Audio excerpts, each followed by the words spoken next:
والصلاة والسلام على سيد الأنبياء والمرسلين وعلى آله وأصحابه أجمعين. أما بعد، أعوذ بالله من الشيطان الرجيم. بسم الله الرحمن الرحيم. رضي الله عنهم ورضوا عنه. آمنت بالله صدق الله مولانا العظيم وصدق رسوله النبي الكريم ونحن على ذلك لمن الشاهدين والشاكرين والحمد لله رب العالمين.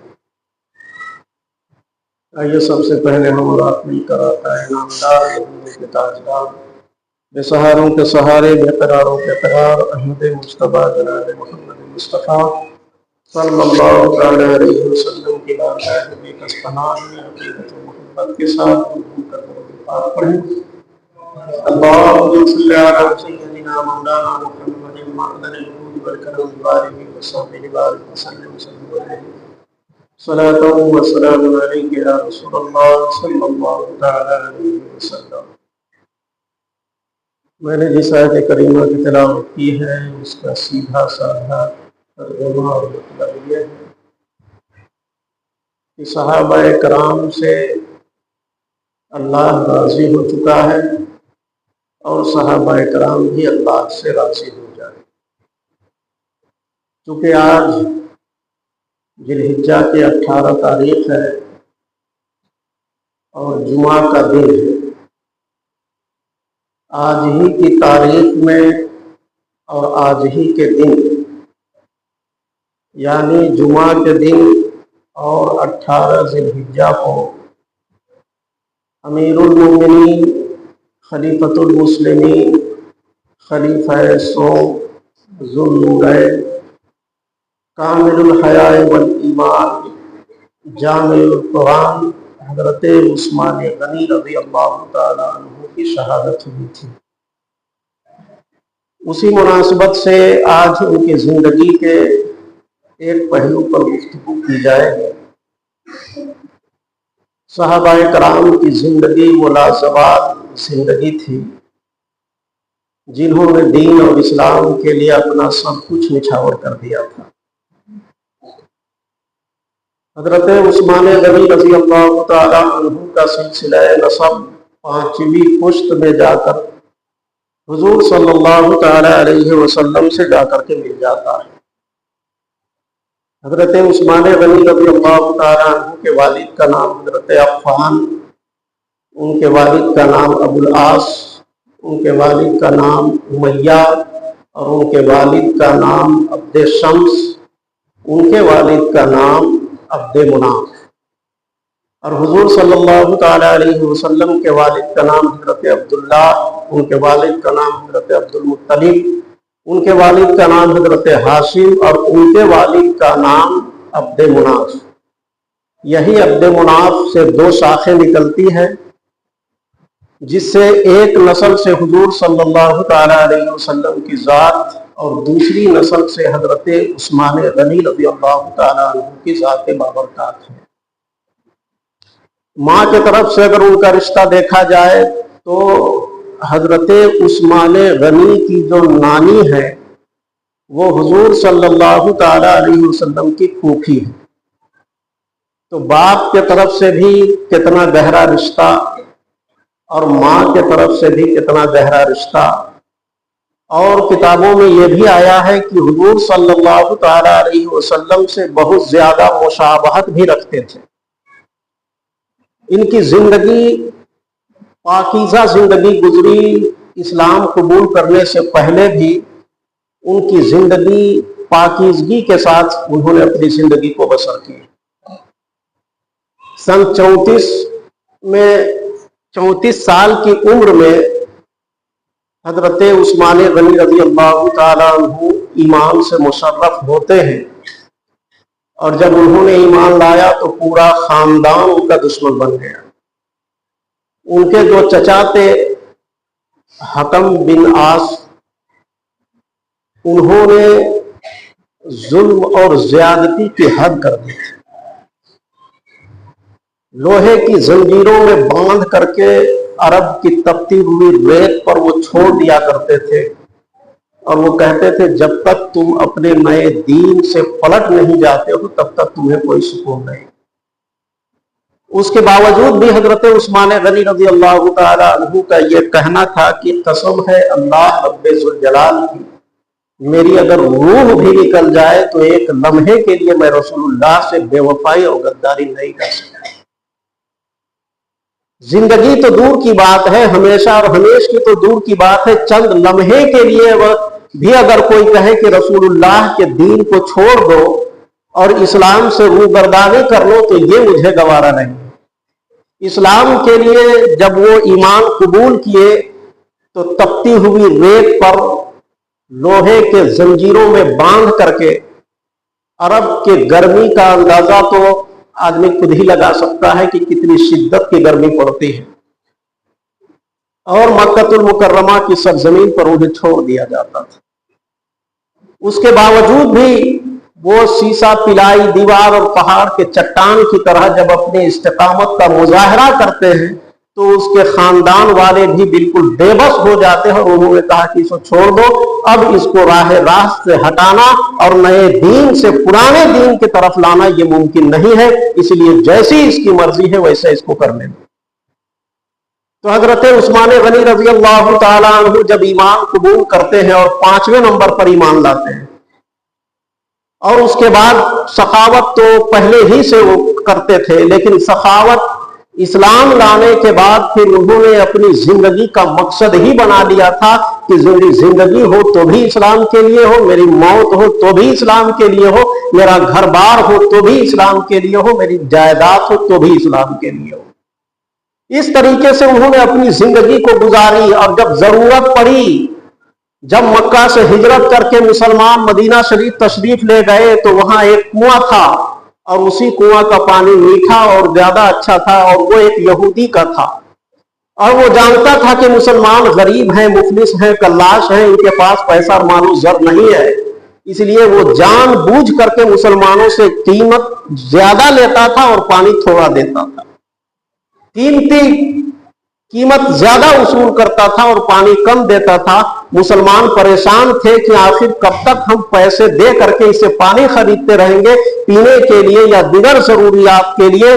अल्लाह के रसूल सरवर कायनात सल्लल्लाहु तआला अलैहि वसल्लम ने ऐलान फरमाया कि कौन है जो उस कुएं को खरीद करके मुसलमानों के ऊपर वक्फ कर दे, तो अल्लाह ताला उसको जन्नत में एक मकाम अता फरमाएगा। हजरत उस्मान गनी रज़ी अल्लाह ताला अन्हु फौरन खड़े होते हैं, न किसी को देखना है, न कुछ सोचना है, न कुछ गौर करना है, न कुछ फिक्र करना है, फौरन खड़े होते हैं, अर्ज करते हैं या रसूल अल्लाह, मैं उसे खरीद कर मुसलमानों पर वक्फ करना चाहता हूं। उसके बाद जब उस यहूदी के पास जाते हैं और कहते हैं कि बताओ उसकी कीमत क्या है, उसने कहा कि 35,000 दिरहम उसकी कीमत है। हजरत उस्मान गनी ने यह नहीं कहा कि इसकी कीमत ज्यादा है, थोड़ा कम कर दो, नहीं, बल्कि अल्लाह के रसूल सल्लल्लाहु तआला अलैहि वसल्लम के फरमान के मुताबिक फौरन उसे 35,000 में खरीदते हैं और अल्लाह के रसूल की बारगाह में हाजिर होकर के अर्ज करते हैं या रसूल अल्लाह, मैंने उसे खरीद लिया है और मुसलमानों के लिए उसे वक्फ कर दिया है। अल्लाह के रसूल सल्लल्लाहु तआला अलैहि वसल्लम अपने हाथों को उठा करके अर्ज करते हैं, ऐ परवरदिगार आलम, उस्मान गनी से मैं राजी हो चुका हूं, ऐ परवरदिगार तू भी राजी हो जा। 35,000 दिरहम उस जमाने की बात है। सोने चांदी का सिक्का होता है दिरहम और दीनार होता है सोने का सिक्का। 35,000 दिरहम में उन्होंने खरीद करके मुसलमानों के लिए वक्फ कर दिया। जब मदीना शरीफ में मस्जिद नबवी की तौसील की बारी आती है कि मस्जिद छोटी हो चुकी है, अब इसको बड़ी करनी है, जमीन खरीदनी है, कौन है जो जमीन खरीद करके इस्लाम के लिए और मस्जिद के लिए वक्फ कर दे? हजरत उस्मान गनी रज़ी अल्लाह तआला अन्हु फौरन खड़े होते हैं, अर्ज करते हैं या रसूल अल्लाह, मैं जमीन खरीद करके मस्जिद के लिए मैं वक्फ करने के लिए तैयार हूं। और मस्जिद के बगल में जो जमीन होती है उसे फौरन खरीदते हैं और 25,000 दिरहम में खरीद करके अल्लाह के रसूल के बारगाह में ला करके वक्फ कर देते हैं। अल्लाह ने जब दौलत दिया था तो उनको दिल भी दिया था। दौलत अल्लाह दिया था अल्लाह ने, तो उनके जज्बे ईसार और जज्बे कुर्बानी का हौसला भी अता फरमाया था कि दौलत दिया है तो इस्लाम के लिए खर्च हो, दीन के लिए खर्च हो, मस्जिद के लिए खर्च हो, रसूलुल्लाह के लिए खर्च हो, शरीयत के लिए खर्च हो। उन्होंने ये नहीं देखा कि कितना पैसा जा रहा है, उन्होंने देखा कि दीन को जरूरत है, हमारे मजहब को जरूरत है, मस्जिद को जरूरत है, इस्लाम को जरूरत है। तो फिर जो भी अल्लाह की राह में जाए, उन्होंने कुछ गौर नहीं किया, कोई फिक्र नहीं की, बेदरेग अल्लाह की राह में वो खर्च करते चले गए। और जब जन्नतुल बकी के मामला सामने आता है, उसके तौसी का मामला आता है, उससे मुत्तसिल एक बाग होता है। अल्लाह के रसूल सल्लल्लाहु तआला अलैहि वसल्लम इरशाद फरमाते हैं, कब्रिस्तान छोटी पड़ रही है, अब उसकी तौसी की बारी आती है। हजरत उस्मान गनी खड़े होते हैं, वो एक पूरा बाग जो था उसको खरीद करके हजरत उस्मान गनी ने कब्रिस्तान के लिए वक्फ कर दिया। कितनी कुर्बानी पेश की। उसके बाद एक दौर आता है, जंग तबूक का मौसम आता है। जंगें बहुत लड़ी गई, लेकिन जो उसरत का और जो बेसरो सामानी का मामला उस जंग में पेश आया था, उस तरीके से मामला और किसी जंग में पेश नहीं आया था। 2 लाख रूमियों की तादाद थी और मुसलमानों की तादाद सिर्फ 30,000। 2 लाख के मुकाबले में 30,000 लोग बेसरो सामानी के हालत में मौजूद थे। अर्ज किया, या रसूल अल्लाह, मेरे पास तो, कुछ लोगों ने कहा मेरे पास तो घोड़े भी नहीं है, कुछ लोगों ने कहा मेरे पास ऊंट भी नहीं है, किसी ने कहा मेरे पास तीर भी नहीं है, किसी ने कहा कि मेरे पास जिरा नहीं है, तलवारें नहीं है, नेज़े नहीं है, असलहा नहीं है। मैं जाने के लिए तो तैयार हूं, लेकिन क्या करूं, मेरे पास साजो सामान नहीं। अल्लाह के रसूल सल्लल्लाहु तआला अलैहि वसल्लम इरशाद फरमाते हैं, पूरे मदीने के लोगों को इकट्ठा किया जाए, तमाम सहाबाए कराम को बुलाया जाए, मस्जिद में भीड़ लग जाती है, तमाम सहाबाए कराम मौजूद होते हैं। अल्लाह के रसूल सरवरे कायनात सल्लल्लाहु तआला अलैहि वसल्लम ऐलान फरमाते हैं कि आज इस्लाम को जरूरत है तुम्हारे जान की, तुम्हें अपने जान की भी कुर्बानी देनी होगी, और इस्लाम को जरूरत है तुम्हारे माल की, तुम्हें अपने माल की भी कुर्बानी देनी होगी। और बताओ कौन है जो इस जंग के लिए, साजो सामान के लिए, असलहे के लिए, घोड़ों के लिए, ऊंटों के लिए और मुजाहिदीन के अखराजात के लिए कौन है जो अल्लाह के राह में दिल खोल करके खर्च करना चाहता है? ये वही मौका है जहां हजरत अबू बकर सिद्दीक जाते हैं घर बगैर कुछ बताए हुए, और घर के सारा साजो सामान ला करके बारगाह रिसालत में हाजिर कर देते हैं। अल्लाह के रसूल ने पूछा था, अय अबू बकर सिद्दीक, बताओ तुमने घर में क्या छोड़ा है? हजरत अबू बकर सिद्दीक ने अर्ज किया था, या रसूल अल्लाह, मैंने अपने घर में अल्लाह उसके रसूल को छोड़ करके आया है, बाकी सारा साजो सामान मैं आपकी बारगाह में ला करके मैंने हाजिर कर दिया है। हजरत उमर फारूक आजम घर जाते हैं, अपने तमाम माल को 2 हिस्सों में तकसीम करते हैं, एक हिस्से को अपने घर पे छोड़ते हैं, आधा हिस्सा को ला करके अल्लाह के रसूल की बारगाह में हाजिर कर देते हैं। हजरत अब्दुल रहमान इब्ने औफ 4000 सोने के सिक्के ला करके अल्लाह के रसूल की झोली में रख देते हैं। लेकिन जब बारी आती है हजरत उस्मान गनी की, हजरत दुल्नुरैन की जब बारी आती है, अर्ज करते हैं खड़े होकर के, या रसूल अल्लाह, मैं 100 ऊंट मां साजो सामान के मैं दे रहा हूं, अल्लाह की राह में पेश कर रहा हूं। और 100 ऊंट उस दौर में, आज के दौर में 10-20 लाख की जो बड़ी 4 व्हीलर की गाड़ी आती है, उस तरीके से उसकी कीमत थी और वो उसकी अहमियत थी। उस जमाने में एक ऊंट की हजरत उमर फारूक आजम और हजरत उस्मान गनी कहते हैं, या रसूल अल्लाह, मैं 100 ऊंट उसमें साजो सामान भी है, असलहे भी है, जिरा भी है और दाना और पानी लदे हुए के साथ मैं 100 ऊंट अल्लाह की बारगाह में मैं पेश करता हूं। अभी कुर्बानी का मौसम आया है और गया। एक जानवर की कीमत कितनी थी वो आपको अंदाजा हो गया होगा। ऊंट की कितनी कीमत है वो जाने के बाद तब पता चलेगा कि कितनी कीमत है। एक जानवर में 7 हिस्से हैं, लेकिन उसके बावजूद भी कुछ साहिबे निसाब ऐसे हैं जो कुर्बानी नहीं करते हैं, समझते हैं कि गार्जियन के नाम से एक तो कुर्बानी हो गया, सबका हो गया। सबके नाम से अगर सबके ऊपर वाजिब है तो सबके नाम से कुर्बानी होनी चाहिए। आदमी समझता है बस एक नाम से दे दीजिए कुर्बानी हो गया। एक जानवर में 7 आदमी का बनता है, उसके बावजूद भी लोग कुर्बानी करने से थोड़ा पीछे हट रहे हैं। हजरत उस्मान गनी रज़ी अल्लाह ताला अन्हु ने एक जानवर नहीं बल्कि 100 जानवर, 100 ऊंट अल्लाह के रसूल के बारगाह में पेश करते हैं। करोड़ों रुपये का माल था, 100 साजो सामान के साथ, और अल्लाह के रसूल की बारगाह में ला करके वो हाजिर कर देते हैं।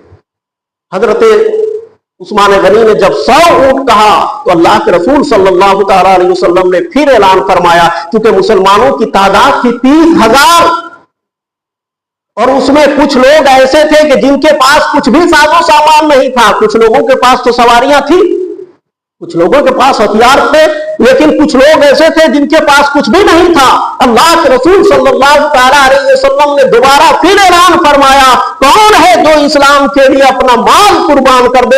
हजरत उस्मान गनी फिर खड़े होते हैं, अर्ज करते हैं, या रसूल अल्लाह, मैं 200 ऊंट और अल्लाह की राह में मां साजो सामान के मैं पेश करता हूं।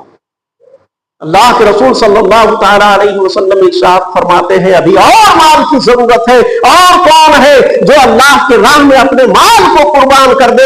हजरत उस्मान गनी फिर खड़े होते हैं और अर्ज करते हैं, या रसूल अल्लाह, मैं 300 ऊंट आपकी बारगाह में ला करके हाजिर करता हूं साजो सामान के साथ। और उसका यह मतलब नहीं था कि 100 पहले कहा था तो अब 100 से बढ़ा करके 200 कर दिया, 200 फिर कहा था 200 से बढ़ा करके 300 कर दिया, नहीं, बल्कि 100, उसके बाद फिर 200, 300 हो गए, फिर 300, 600 हो गए, 600 ऊंट। ये कह करके जब घर पहुंचते हैं अपने नौकरों से कहते हैं, अपने गुलामों से कहते हैं कि 600 ऊंट अलग करो, उसमें साजो सामान भी लाद दो, उसमें तलवारें भी रख दो, उसमें तीर और तिरकस भी रख दो, उसमें दाना और पानी भी रख दो, उसमें साजो सामान भी रख दो। और जब 600 ऊंट अलग करते हैं, दिल में ख्याल पैदा होता है कि इस बारगाह में पेश कर रहे हैं, आखिर सब दिया हुआ तो उसी का है, सारी दौलतें तो उसी की है, सारा साजो सामान तो उसी का है, सब कुछ तो अल्लाह और उसके रसूल के सदके में मिली है। लिहाजा ये 600 की हैसियत क्या है,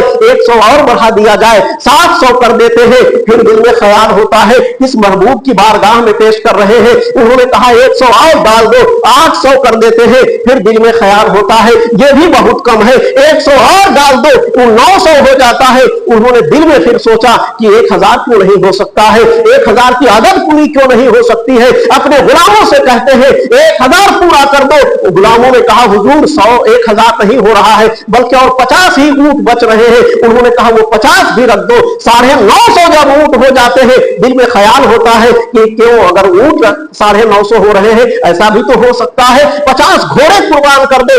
कहा 50 घोड़े मिला दो और 1000 ऊंट के साथ उसमें 50 घोड़े मिला करके 1000 लेकर के साजो सामान के साथ अल्लाह के रसूल की बारगाह में हाजिर होते हैं। और सिर्फ यही नहीं, बल्कि 1000 दीनार जो सोने का सिक्का होता था, करोड़ों की मालियत का वो सिक्का था, वो भी ले जाकर के अल्लाह के रसूल की बारगाह में हाजिर करते हैं। अल्लाह के रसूल ने जब देखा कि ऊंटों की एक जमात आ रही है, उसमें साजो सामान लदा हुआ है, 50 घोड़ों की तादाद है, उसमें साजो सामान लदा हुआ है, एक पुतली है, एक गठरी है, उसमें 1000 दीनार है। अल्लाह के रसूल सरवरे कायनात सल्लल्लाहु ताला अलैहि वसल्लम ने अपने दामन को फैला दिया। हजरत उस्मान गनी से कहते हैं, ऐ उस्मान गनी, ला तुम मेरी दामन में रख दो। अल्लाह के रसूल के दामन में जब उन दीनारों को रखते हैं, अल्लाह के रसूल उनको उलटते हैं, पलटते हैं, देखते हैं, रश्क करते हैं और अल्लाह की बारगाह में दुआ करते हैं, ऐ परवरदिगार आलम, आज के बाद उस्मान गनी कुछ भी करे, कल भरोसे महशर उस्मान गनी से हिसाब ना लेना, चाहे जिससे भी हिसाब तू चाहे उससे हिसाब ना ले लेना। मैं उस्मान गनी से राजी हो चुका हूं, ऐ परवरदिगार तू भी राजी हो जा और कर भरोसे महशर तू जिससे हिसाब लेना चाहे हिसाब ले लेना, लेकिन उस्मान गनी से परवरदिगार तू हिसाब ना लेना।